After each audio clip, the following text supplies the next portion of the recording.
Bismillahirrahmanirrahim. Yalah, terus dia pun dapat ayok. Dia tak dapat.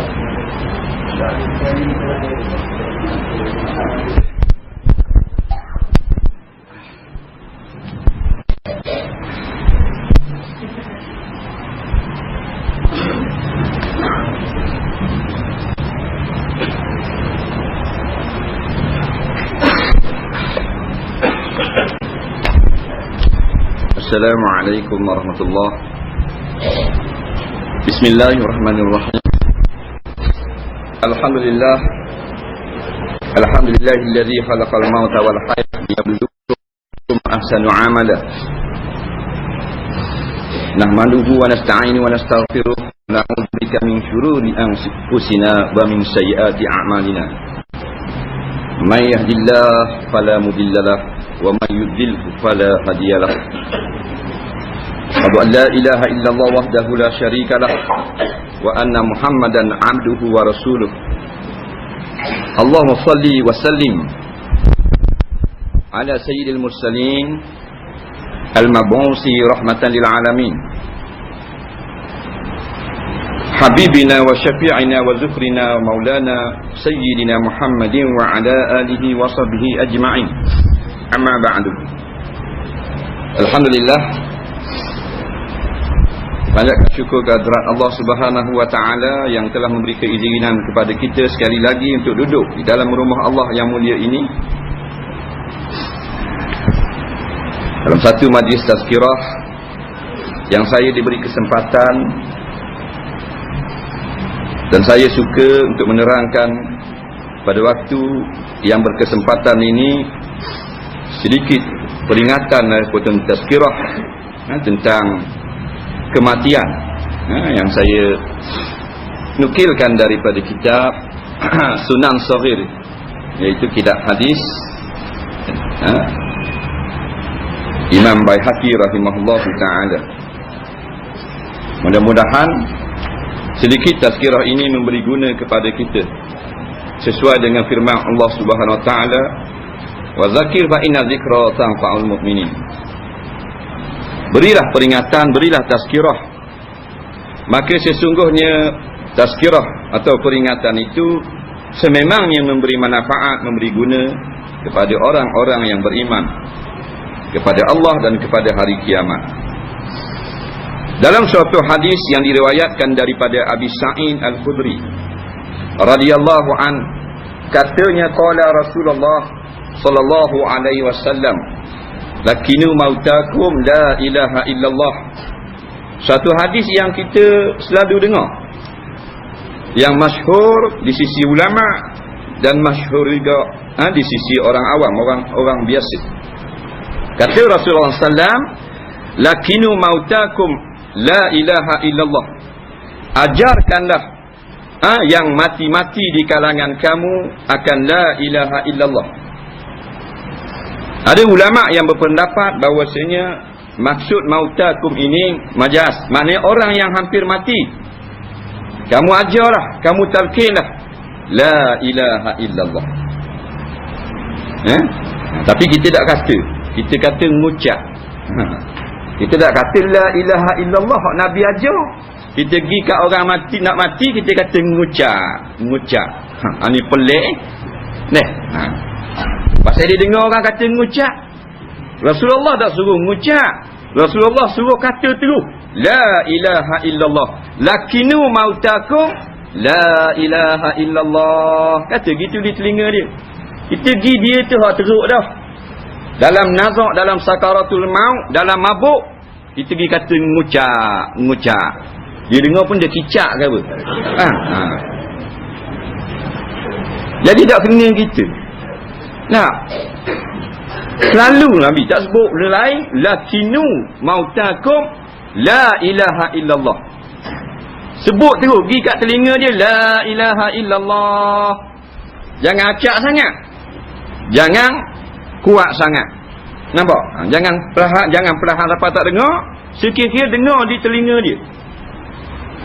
Macam mana kuat dia, macam mana perlahan, sama macam kita kata la ilaha illallah pada budak yang baru beranak. Budak baru beranak kan talqin juga dengan kalimah azam. Nah, sunat azam. Nah, pada telinga kanan iqamah, pada telinga kiri jangan kuat, jangan perlahan. Nak mendengarkan pada telinga je. Maka orang nak mati pun perlahan jugalah. Nampak? Perlahan. Kerana kita ni yang kita berharap sangat bukan ketika datang, iaitu ketika balik. Kalau kita beranak itu orang dak bang tak apa. Orang dak komat tak apa. Orang dak belah mulut tak apa lagi. Tapi bila balik dalam keadaan sabit iman kita, dapat mengucap kalimah la ilaha illallah. Nah, atau kata husnul khatimah. Penutup yang baik. Apa kita nak? Mula-mula dak penting mana? Kan? Hak akhir penting. Macam orang lomba lari ya. Nak retah desa. Masa pong tembok pergi depan kali beruduk kapak kali. Tak boleh menang. Pergi depan karang tengok kat tali tu. Nak? Hak tadi hak masa mula-mula tembok ni pas ke depan belaka, kat retang tali tak ada seekor harang. Nak? Orang lain pula menang. Tadi dia laju mula-mula start. Dah 25 batu maraton. Nak? Dah hak depan sekali pas mana? Dia sapa juga. Tapi orang siap bagi dia. Kalau balik di rumah terus ada. Tak boleh lagu ni. Nah, jalan sepanjang perjalanan hidup kita, khatimah yang paling penting, penutup dia. Ada orang yang masih mudanya duduk di dalam lara. Nah, tetapi Allah Taala ambil dia matikan dalam keadaan iman, dalam keadaan beramal soleh. Kita nak. Ada orang yang pada permulaan hidup dia lebar, tapi akhirnya mati dalam keadaan sesat. Nauzubillah. Dah kita baru sembahyang jemaah, kita berasa dapat tiket masuk syurga. Berat. Bala'ang Ibnu Ba'urah, bapak wali, bapak ulama, mati sesat. Nah, sekali ngajar belah-belah ribu orang nadah kita. Nah, kita tak ramai macam tu, tapi mati sesat. Dia nak menyudah.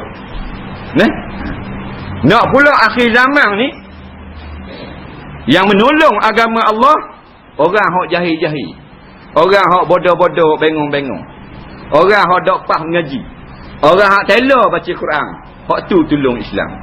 Ini sungguh ulama-ulama habis sokong tahu. Faham tak? Bapak Serban ni balik Mesir ngaji 8 tahun duduk kat Firaun. Faham? Boleh sokong tahu. Orang kampung ni nyadaknya ambil upah naiknya, duduk duduk atas hendak sokong untuk guru.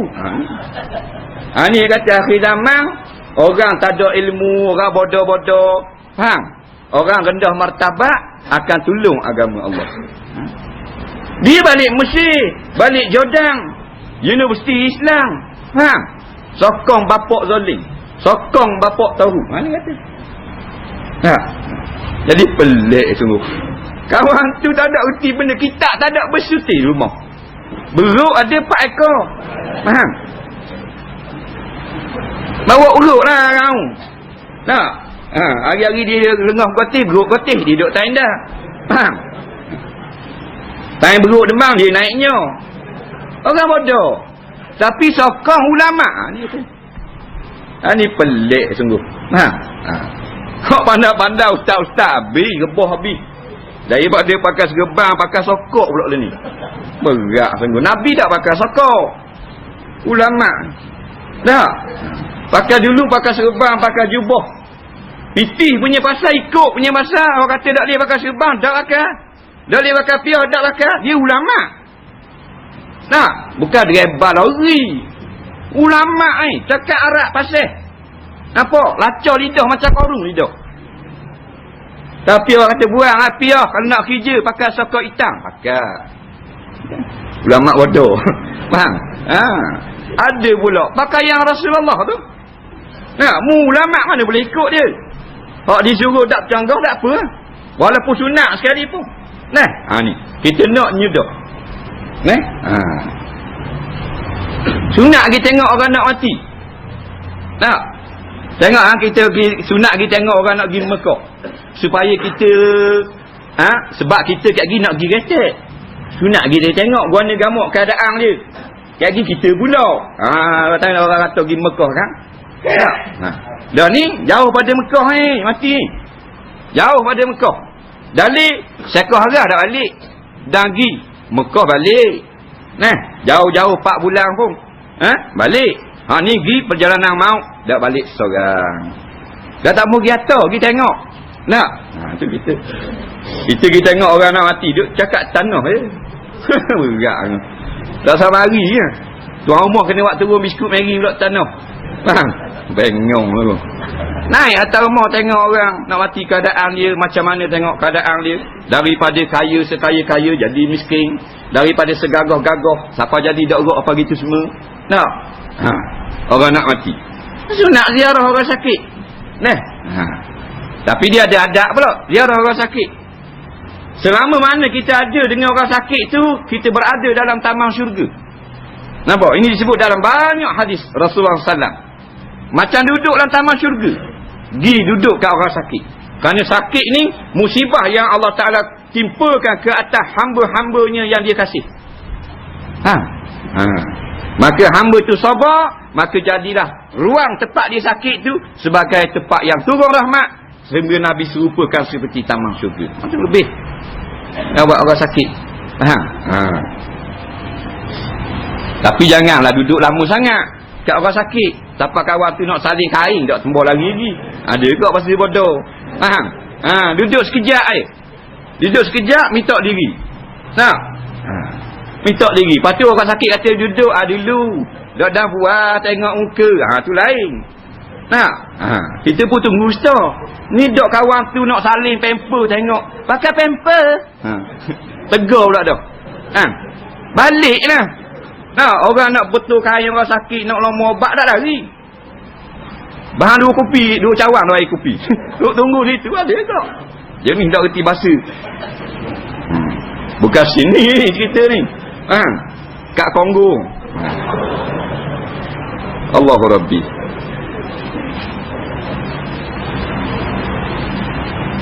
Dan suatu hadis yang lain, iqra'uha 'inda mautakum, yakni surah Yasin. Hendaklah kamu bacakan orang yang telah mati surah Yasin. Tengah ulama kata dekat nak mati, baca surah Yasin. Sebab pun surah Yasin ini Imam Qurtubi riwayat dalam tafsir dia dapat meringankan akan keadaan sakaratul maut. Nampak? Ini riwayat dia. Baca surah Yasin.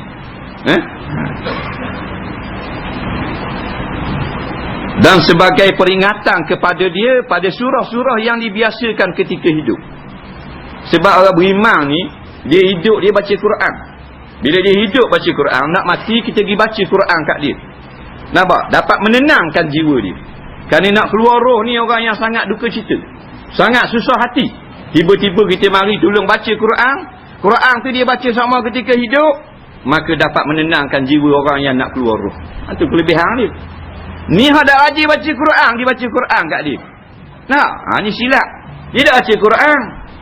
Surah pun tak mari. Lalu saja dengan kereta. Rung turun pagi, rung lalu sekali. Quran tak baca, orang ngajar pun tak mari, kuliah subuh balik awal tu. Bila nak mati, tak tolong Tok Imam baca Quran sikit dah. Pasal ayah nampak belalak dah mata. Tak? Kontraktor tu. Jangan main. Baca diri ya. Mu anak dia kan? Apa suruh Tok Imam? Mudak haji mari surah. Dia ingat Tok Imam lapor kan? Tok Imam teh. Lama orang panggil. Bangang tu. Tengok muka dulu. Awak sakit siapa dia? Haji mari tak surah. Haji tu. Minta maaf. Sakit perut.